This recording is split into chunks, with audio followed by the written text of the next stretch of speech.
मकर संक्रांत सांस्कृतिकदृष्ट्या या सणाचे फार महत्व। या दिवशी सुहासिनी हळदी कुंकू साजरा करतात। एकमेकींना वाण देत हा सण मोठ्या उत्साहात साजरा केला जातो। वरळीच्या विठ्ठल रखुमाई मंदिरात तर मकर संक्रांत दरवर्षी जल्लोषात साजरी केली जाते। यंदाही त्यात तसूभरही कमी झालेली नाही।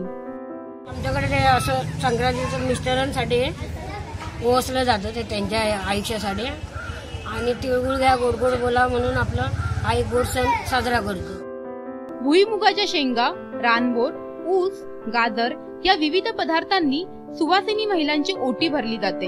एखादी उपयुक्त वस्तू सुवासिनींना भेट म्हणून दिली जाते, त्याला आवा लुटणे असे म्हणतात। तिळगुळ घेतो आणि ओव असतो बायकांना, 5 बायकांना त्यांच्या वाटीत घालतो। या महिलांनी खऱ्या अर्थाने पारंपरिक पद्धतीने मकर संक्रांतीचा सण उत्साहात साजरा केला। मुंबई लाईव्ह।